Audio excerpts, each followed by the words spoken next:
CB ka van kirve tala le ke hi CB pol hi chinlan council ta an zai titalin lu nak ding kong kaw tel hi kampalen in zai titalin nan tok tan khu min ha hi ummo heti hin mo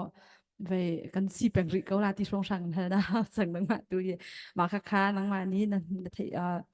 na ve mi te kha van kan sim te nang ma na ro nak tok kha van kan sim lo Sisem yaku me poi mo ngai na van kahali kalom tu kai nute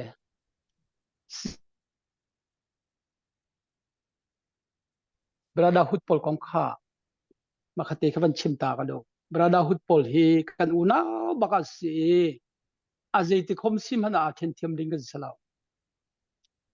e lei le dang a se te ban tu kan mo zai ma changa chonin bai van ti sual duak nak so thong se man sala mai lei chana bai hua aral thai khâu ding ki kan sir him law mà cha cho nên cặp nhị mẹ pi lấy dòng văn chim cái đường chú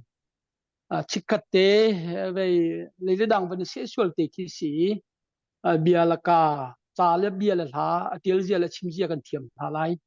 đồ cha lâu pi in cha cần thiểm mi khi adam nak lấy xí lâu azul nak lấy tu khi sa tổ này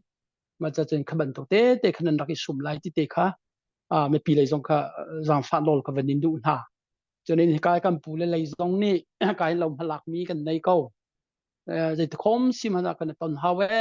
kan ti tu ta na matu pi pengi matu pi da ka dong nak sangwa khana ai brada kan kap na lo kan ka mi si ram ngai tu zia thai tar lo nan rak lu ram ngai tu ni thai pi lo lang hal pi lo se chadara nak dau kan du lo kan ti amma kan ka mi si brada kan una pon tel tel lo kha kan zau ti ka khane an tel bak lo ti kan si dana ral rama kan thai di ko chu alang kan mu ko na chu cha din kha kha an ma kan ka phrim na lo we ti te kha van chim ka du cho nên kan ton hau ti mi chu kal pi peng chu si kan hu lei a khanin ton ding chen kan ha ta ko we ti chen kan ti peng na khenin amun la chan khen kan khyak khou ton lowi ma chu te chu kan tang la sa ko min zon chu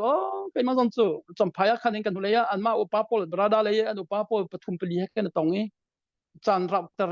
athalo hi mi pi zong kan ma le zong kan boi thak di chang ti zong kan ti len ko ya ma le zong ne ton chu kan du ko we ti chu be pi la ka chan chimi ani le chan la mun khia kho kha haw ti te kha ma kha kha ran ti avan kan tin hasal ti te kha ka van du chu chu te chu mi pi sin zong chim ka van du mi si sala kha ka lom